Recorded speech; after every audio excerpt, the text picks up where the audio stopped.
So next important concept when it comes to privacy engineering, the technical, non-technical part of putting all technical things into your privacy as early as possible, and that is encryption. Encryption is a common thing. People do it even otherwise also. Welcome to my YouTube channel where you daily see new content on data privacy. We are going to talk about encryption with respect to DPDP Act today. So, why are we talking about encryption? It's still considered as one of the simplest, least cost impact, and safest way of safeguarding your data. You encrypt your data with a set of keys. Without those set of keys, the data cannot be read. Therefore, even if the data is hacked, it is of no use to the hacker. Converts data into an unreadable code, and that code becomes readable only through, or that data becomes readable only through that code. What we also commonly call encryption keys and decryption keys, and generally encryption decryption keys are same. Some softwares do allow having a different decryption key, but then ideally if it is on the same system, encryption decryption keys are same.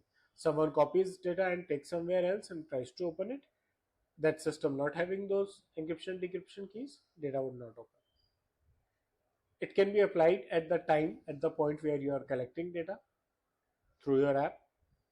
It can be applied on transit when it's moving from one system to another system. So it could be a software feature, right?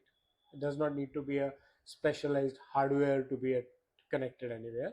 And at rest, wherein you enable it on file server, you enable it on your storage, so whatever gets written is auto encrypted. Hackers cannot read this data without a key, right? In some advanced systems, real high-end systems, encryption can happen in memory also. So you are further safe over there. Examples: SaaS applications, they store data encrypted. HR and finance data should always be kept encrypted, even transferred encrypted. Even when you are sending an email, it should be encrypted so that the attachment is, even if it gets into the wrong hands, cannot be just opened just like that. From a DPDP point of view, DPDP says that you need data protection, and organizations have to make sure that they apply appropriate technical and organizational measures. And from the technical measures, encryption, as I said, is one of the easy to implement, safe and low cost method.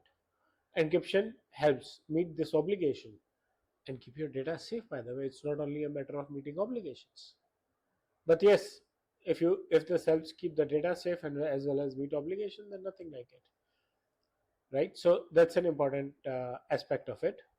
And then what should you do next then?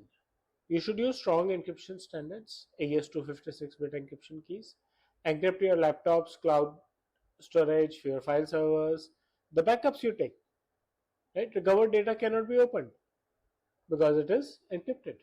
So if you recover it in an alternate disk, it cannot be opened. In any case, backup applications have a different format, so you need the same application, same format, and then the same decryption key. Keep safe access to your encryption keys.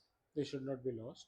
There are many servers who have their encryption keys on board on the motherboard itself, right? So in that case, you are able to read the encryption keys only from that motherboard, and make encryption as a default thing in your system, not an optional thing on your systems. So that's about keeping your data safe through encryption. I hope you like the content of the video. Please press the bell and the like icon. Subscribe to my channel and share your feedback in the comment section. Thank you.